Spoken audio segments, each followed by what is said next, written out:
Buenas noches, bienvenidos a Signo Pesos, la economía al alcance de su pantalla. Estos son los temas claves de hoy. El país conectado. El gobierno reveló que en menos de 2 años, más de 8 millones de usuarios accedieron a Internet de banda ancha. La ministra de las TICs, Silvia Constaín, nos entregará detalles de esta expansión en la conectividad de Colombia. Los contrastes del comercio. La cuarentena ha disparado las ventas de sillas, escritorios, computadores, teléfonos y otros artículos. Sin embargo, la dicha no es completa. La mayoría de establecimientos y centros comerciales anuncian cierres de miles de negocios por esta crisis. Un año para olvidar. La economía no terminará bien este año en Colombia. El BBVA estimó que la contracción del PIB será del 3% en nuestro país y que el desempleo tendrá un incremento considerable.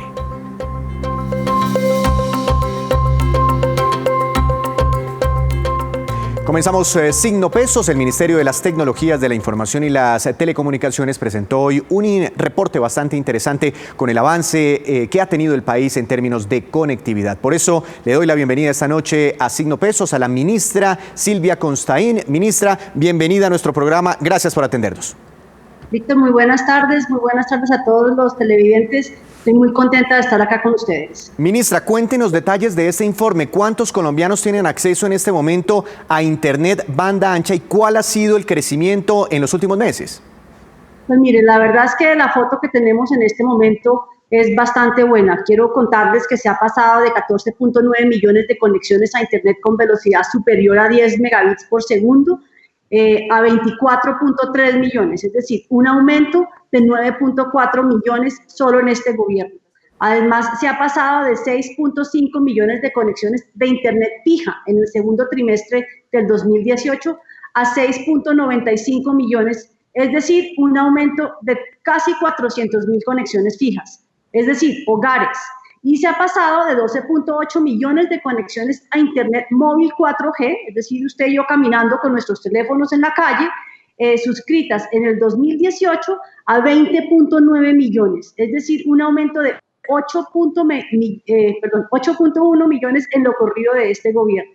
Así que estamos muy contentos, es una foto muy importante porque todos estos incrementos son incrementos pues, que hemos tenido en este gobierno y que realmente le permiten a muchos más colombianos estar conectados. Ministra, ¿tiene usted de pronto la fotografía regional? ¿Cuáles son las zonas del país más conectadas y las menos conectadas donde debería enfocarse la política pública? Pues mire, precisamente las más conectadas claramente son las grandes ciudades. Usted sabe que Colombia tiene conectividad 4G en las cabeceras municipales, pero muchas veces uno sale de la cabecera municipal, anda unas 3, 4 cuadras y ya se le cae la conexión. Entonces, si bien son las grandes ciudades las que tienen mejor conectividad, la gran noticia para el país es que gracias a la subasta de espectro que se hizo el 20 de diciembre, van a ser 3.658 localidades en todo el país que van a tener conectividad de 4G, es decir, como la que usted y yo podemos tener en las grandes ciudades del país. Y adicional a eso, todas las redes de las empresas que fueron asignatarios de este espectro, el espectro se haga de cuenta como unas autopistas de comunicaciones que hay aquí en el aire que nosotros no vemos. Ellos deben modernizar sus redes de 2 y 3G a 4G. Así que es una gran noticia porque no es únicamente estos números que acabo de compartir con ustedes y tengo más, sino adicionalmente tener muy claro que tenemos un mapa hacia una Colombia rural conectada, una Colombia que en este momento no cuenta con conectividad y que en los próximos años va a estar teniendo conectividad, no cualquiera, sino conectividad de 4G. En el primer año de lo que es el despliegue de espectro resultado de la subasta, se van a conectar más de 900 localidades. Reitero, localidades en la Colombia rural. Este es un esfuerzo muy grande por llevar este servicio tan importante, y ahora sí que lo hemos visto, lo importante que es a esa Colombia rural, a esa Colombia que hoy no está conectada.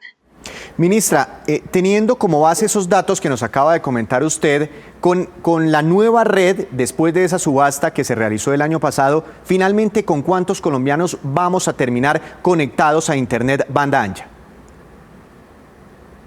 Pues mire, yo quiero que es importante recordar que no únicamente son los millones que están conectados, que hoy no tienen conectividad, que es muy importante. Recordemos además que esos son lugares donde la población es mucho menor a las poblaciones en las ciudades grandes. Así que, si bien puede ser más de 1 millón de colombianos que estamos conectando en las áreas rurales, lo que estamos viendo es cuando usted ve el mapa, estamos dejando un país conectado, que no importa usted dónde esté, usted debe poder movilizarse por el país y poder tener esta conectividad de alta calidad, de alta velocidad, que le permita a usted hacer llamadas, que le permita enviar y recibir documentos, que le permita realmente mantenerse conectada. Entonces, al final, esto es un programa que no solamente beneficia a quienes viven en estas regiones rurales, que es muy, muy importante, sino adicionalmente pues a todos los demás colombianos que vamos a poder comunicarnos con estas áreas. Hoy precisamente la Federación Nacional de Cafeteros sacó una nota sobre lo importante que es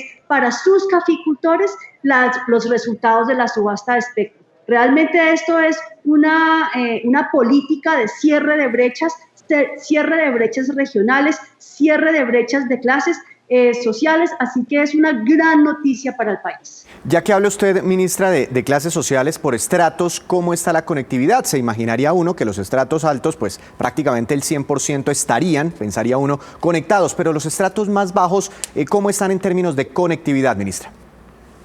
Usted tiene toda la razón y precisamente es el motivo por el cual en la subasta de espectro se priorizaron aquellos lugares no únicamente más alejados, sino que se hizo también una priorización con respecto a dónde vivían las personas más vulnerables en el país. La subasta de espectro fue un programa social, el programa social más ambicioso que creo que se ha hecho en los últimos años. Es un programa que, reitero, tiene focalizado no únicamente las áreas rurales, sino aquellos lugares donde viven las personas más vulnerables, pero como usted lo señala, cuando miramos el estrato 6, la conectividad es de casi del 100%, pero cuando usted mira estratos 1 y 2 y 3, la gran parte de lo que es la población de Colombia, pues esa conectividad es mucho menor. Ese es nuestro reto, ese es el motivo que nos lleva a llevar estos programas muy ambiciosos, sí, pero que Colombia estaba en mora de tomar gracias a la modernización legislativa de la Ley 1978 y este programa de poner a trabajar para los colombianos esas autopistas que teníamos, ese espectro que teníamos, que no estaba asignado, que no estaba siendo utilizado, pues nos va a poder llevar toda esta conectividad 4G, no únicamente a aquellas áreas rurales, sino a aquellos colombianos que más la necesitan, es decir, los colombianos más vulnerables.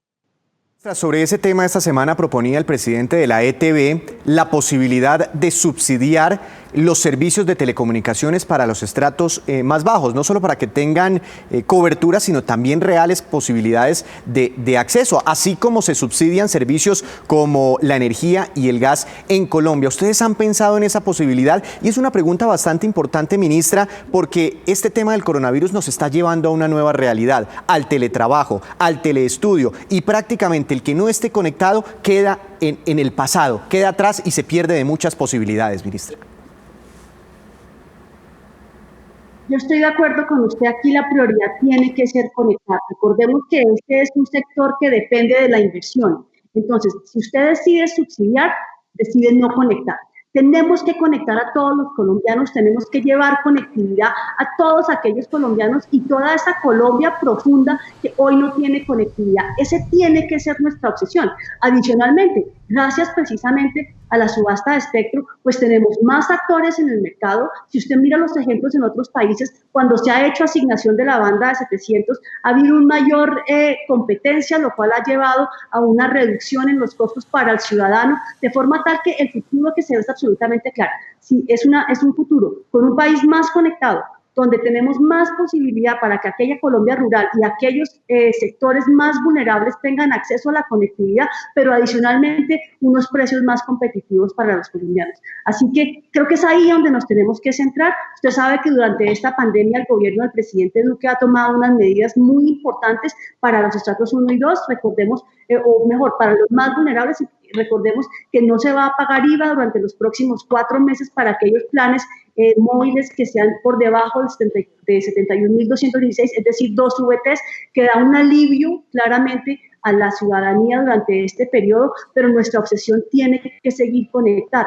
seguir siendo conectada. Tenemos que llevar conectividad a toda esta Colombia que hoy no la tiene y seguimos comprometidos con eso. Ministra, muchas gracias por habernos acompañado esta noche aquí en Signo Pesos. A ustedes les agradezco muchísimo, los invito a mantenerse en el aislamiento preventivo obligatorio, acuérdense que estamos aquí salvando vidas, así que por favor estamos muy disciplinados y muchísimas gracias por esta oportunidad de darle al país una gran noticia. Gracias a usted, la ministra de las TIC, esta noche aquí en Signo Pesos. Cambiamos de tema porque una dura situación están viviendo los dueños de bares y restaurantes de entretenimiento también nocturno. La mayoría dicen que están ante un inminente fracaso y que más de 40.000 empleos están en riesgo. Desolados permanecen la mayoría de restaurantes y todos los bares en Bogotá. Las sillas recogidas y el polvo en las mesas dan cuenta de la cantidad de días que llevan sin un solo cliente. Airam es mesera de un restaurante, pero ya está buscando trabajo en cuanto clasificado encuentra ante la quiebra masiva que se avecina en el sector de bares y restaurantes. Ya que las 4 personas que quedamos por los momentos también quedaríamos sin empleo. Todos los días pues, nos levantamos con mucha incertidumbre sobre nuestro trabajo, sobre lo que va a pasar en el futuro. Según asegura la Asociación de Bares y Restaurantes, ya se han quebrado 9.000 establecimientos, especialmente de entretenimiento nocturno. Esto le permite a muchas personas de zonas populares de todas las ciudades del país su subsistencia. Muchos empresarios han tenido que despedir a sus empleados. En este bar, por ejemplo, trabajaban 30 personas, pero ahora todos ellos están sin trabajo. Hay personas que estaban por turnos, hay otras que estaban por nómina, pero eso ya definitivamente se va a tener que recortar. Y es que aunque muchos se reinventaron pasando a vender a domicilio, esta estrategia no es suficiente para sostener una nómina tan grande. El tema de los domicilios es un reto bastante fuerte, estamos incursionando en redes sociales, pero pues la venta no alcanza a cumplir ni el 10% de lo que llegábamos a vender en tiempos normales. Y a otros los domicilios ni siquiera les funcionan. Hicimos una publicidad, hicimos perifoneo, inclusive volantes y todo, y no, la verdad no dio resultado absolutamente nada. De estos sitios también dependen DJs y músicos. Los micrófonos de quienes ambientaban las cenas o las rumbas siguen arrumados. Según muchos de los empresarios de bares y restaurantes, los bancos desconfían de que ellos puedan pagar sus créditos y por eso les han cerrado sus puertas. Y precisamente Fenalco reveló hoy que el 52% de los negocios comerciales ya agotaron el dinero que tenían en caja. 38% de propietarios planean cerrar definitivamente o acogerse a la ley de quiebras de insolvencia y 6 de cada 10 almacenes estima que deberán reducir su planta de personal. Esto explica el presidente de este gremio. Por eso hacemos un llamado hoy al Gobierno Nacional a considerar la posibilidad de volver a implantar la emergencia económica y poder sacar un paquete de medidas de alivio estructural que llegue directamente al sector real y particularmente a las pequeñas y medianas empresas.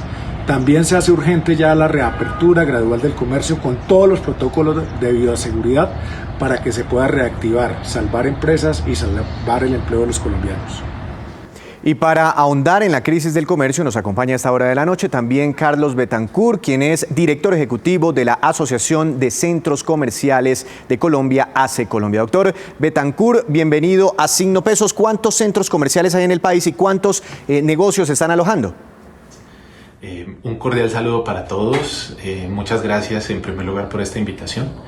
Ante esa pregunta con la que iniciamos, pues quisiera expresarle que actualmente en Colombia hay 251 centros comerciales, 251 de estos complejos que tienen todos más de 5.000 metros cuadrados de área comercial.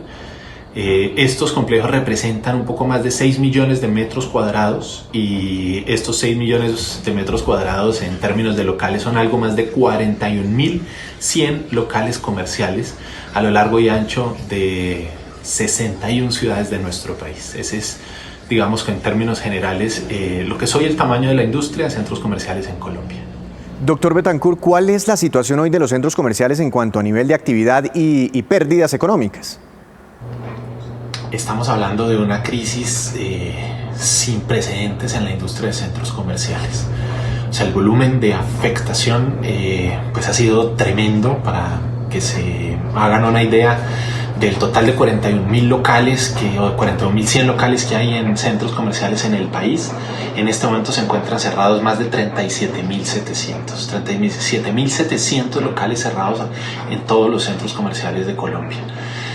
Locales donde trabajan personas en aseo, en seguridad, donde tenemos centenares de vendedores, donde tenemos personal trabajando en las administraciones, en fin, un poco más de 300.000 familias que derivan su sustento de esta industria de manera directa y que hoy están en medio de esta compleja situación donde los centros comerciales, pues como les digo, cerrados en más de un 92% de sus locales, pues están en una situación bastante compleja. Por el momento solamente están funcionando supermercados, están funcionando entidades bancarias en algunas ciudades, en otras están cerradas en los centros comerciales, pero en algunas están abiertos, locales donde se venden elementos o productos de aseo, de desinfección y demás.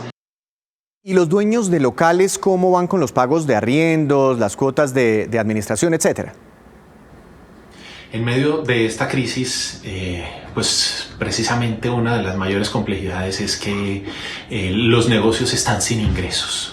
Negocios donde no venden, donde no hay la posibilidad de recaudo alguno, con estructuras de gasto encima todavía, se vuelve un escenario complicadísimo para poder mantener o para poder tener algo de subsistencia para las organizaciones durante el tiempo.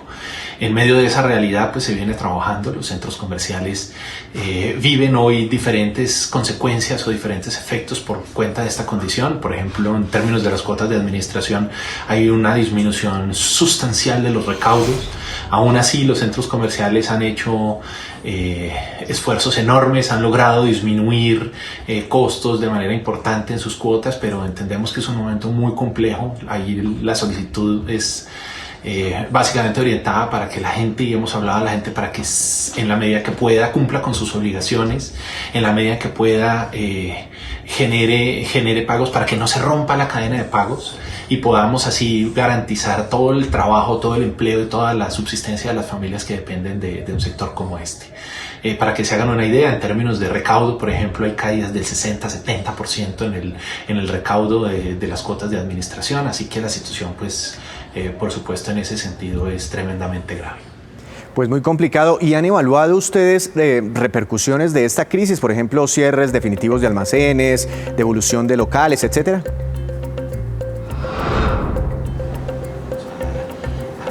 Un incremento importante de las cifras de desocupación de los centros comerciales, probablemente de lo más alto que hayamos visto en los tiempos recientes. Igualmente el cambio en el comportamiento de las personas, habida cuenta de toda la crisis y toda la situación sanitaria, todo eso genera modificaciones en los hábitos y por supuesto tiene repercusiones en la forma como consumimos y en lo que consumimos. Eso va a transformar de manera importante todo lo que es el comercio. Yo creo que se vienen procesos de cambio muy interesantes, se vienen procesos de cambio en muchos casos también dolorosos, pero que son procesos de cambio necesarios en los que vamos a ver nuevas maneras y nuevas formas de realizar actividades que hasta ahora conocemos. Pues muchos comercios se están reinventando, muchos negocios. ¿Y qué fórmulas les están planteando los centros comerciales al gobierno para poder reabrir sus puertas? Esa es una pregunta probablemente la más crucial en este momento sobre lo que es la reapertura. Pues en primer lugar expresar que tal como lo hemos hecho desde un comienzo y lo seguiremos haciendo, acatamos absolutamente todo lo que ha establecido el gobierno nacional.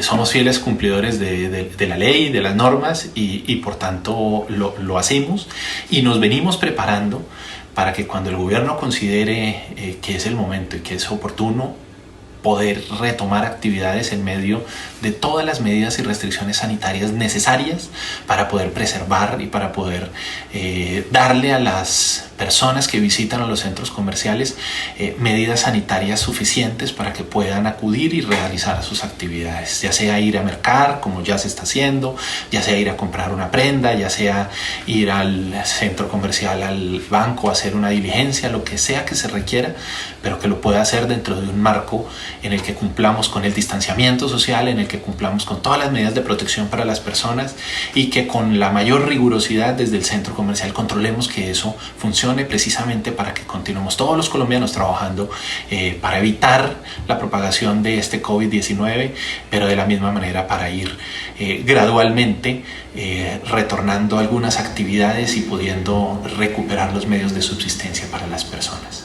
Pues le agradecemos entonces al doctor Betancourt por hablarnos de este importante tema. Además, en los últimos años en Colombia se han construido varios de los centros comerciales más grandes de América Latina. Esperamos que esta situación se pueda resolver.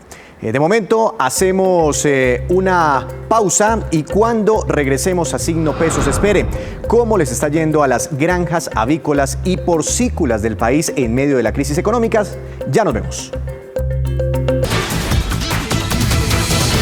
Y como todas las noches a esta hora llega Juan Fernández con su movida empresarial. Juan, buenas noches. Y en esta pandemia, ¿cómo ha sido el comportamiento de los negocios avícolas y porcícolas? Pues Víctor, hoy voy a hablar sobre negocios relacionados con la industria avícola y porcícola, que como otras industrias de alimentos hasta ahora empieza a ver la realidad del impacto del coronavirus. Apenas empezó la cuarentena se vio como hubo un alza muy notable en la compra de los alimentos que componen la categoría de mercado, pero a medida que ha venido pasando el tiempo, algunos productos han bajado en sus ventas notablemente. Juan, supongo el impacto en la carne de pollo por cierre de restaurantes, asaderos, la contracción de los hogares, ¿esto ha sido notable? Sí, Víctor, eso es cierto y hay un informe del Grupo de Investigaciones de Bancolombia de hace muy pocos días precisamente que aborda el tema y hace evidente ese menor consumo de carne con el cierre parcial de hoteles y restaurantes, sobre todo en el caso del pollo. Dice ese informe que el menor costo relativo de la carne de pollo hace que sea de uso intensivo en puestos de comida callejera y los populares corrientazos bastante relevantes en las capitales del país. A eso, súmele una realidad en un inmenso número de hogares del país en el que hoy se ven raciones de comida mucho más pequeñas y lo que ese informe llama un salto desde proteínas más costosas hacia alternativas más económicas como el atún y el huevo, que entre otras se almacena de manera más sencilla al no requerir cadena de frío. Y miren lo curioso, desde hace unos 3 años más o menos la producción de carne de pollo, que es de unos 1.7 millones de toneladas anuales, venía creciendo al 8%, mientras que el número de unidades de huevos venía cayendo a unos 14.000 millones de unidades. Ahora sucederá lo contrario y el huevo se convertirá en mejor negocio que la carne de pollo. Bueno, se ha encarecido el precio del huevo en los últimos días. Y en cuanto al negocio de la carne de cerdo, ¿qué está ocurriendo, Juan?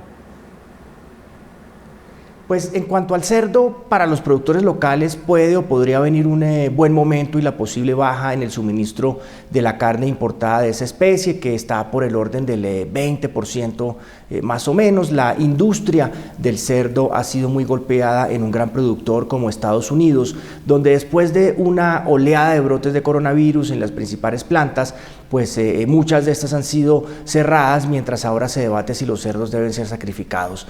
Así es que viene un déficit de carne de cerdo y mire este dato, la industria porcícola en Estados Unidos sacrifica más de 500.000 cerdos diarios para producir tocinos, salchichas y jamones. En Colombia la cifra es de más o menos 1.3 millones de cerdos trimestrales y esta es, Víctor, la movida de hoy sobre negocios relacionados con las industrias avícola y porcícola. Gracias, Juan. Lo esperamos mañana con una nueva movida empresarial. Con esta información hacemos una nueva pausa, pero ya les contaremos cuáles son las proyecciones económicas para Colombia según el BBVA.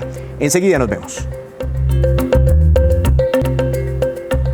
Gracias por continuar con nosotros. Y esta es la cifra económica del día, menos 3%, y corresponde a la contracción que tendría la economía colombiana este año según cálculos del BBVA Research. La firma estima que para el próximo año la economía se recuperará, se reactivará y crecerá 3,9%. El estudio también estima un desempleo promedio del 17% este año por cuenta de la crisis derivada del coronavirus. Y para el próximo año esa desocupación podría estar en una media del 15%.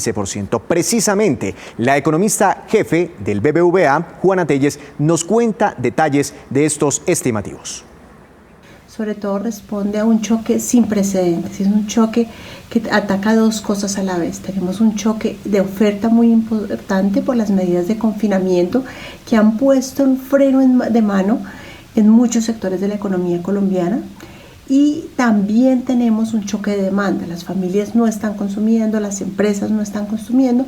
Y adicionalmente lo que estamos viendo es que estamos en esta cuarentena completa en la que estamos ahora y de la que vamos a ir saliendo poco a poco, y luego entraremos en esa cuarentena que nosotros llamamos ligera, que es esa donde los sectores van a salir gradualmente, vamos a empezar a trabajar, a hacer compras, ese tipo de cosas, y todo esto hace que tengamos un segundo trimestre con una caída muy fuerte y un tercer trimestre cuando empieza con una recuperación lenta y ya después una recuperación un poquito más hacia adelante. El consumo privado va a tener caídas importantes en el segundo y en el tercer trimestre, la inversión también, y lo que estamos viendo es que el Banco Central probablemente va a actuar aún más y va a hacer unas bajadas adicionales de tasas de intervención para ayudar sobre todo en el proceso de recuperación de la economía colombiana. Banco de la República, que se reunirá esta semana para tomar decisiones sobre tasas de interés. Estos son los indicadores económicos que usted debe conocer antes de irse a dormir. Jornada volátil en los mercados internacionales, por momentos fuertes caídas, por momentos recuperaciones. La tasa representativa del mercado que regirá mañana es de 4.046 pesos con 4 centavos en Colombia, subió un poco más de 6 pesos. El petróleo de referencia Brent subió 2,35%, se ubicó en $20 con 46 centavos por barril. El precio interno del café colombiano subió y quedó en promedio a 1.140.000 pesos por carga. El índice de la Bolsa de Valores de Colombia se recuperó, subió 2,61%. La acción más valorizada en nuestro país fue la de Ecopetrol, con una ganancia de 6,41%. Y la que más cayó en la Bolsa de Valores de Colombia fue la de Avianca, que tuvo un retroceso de 7,07%.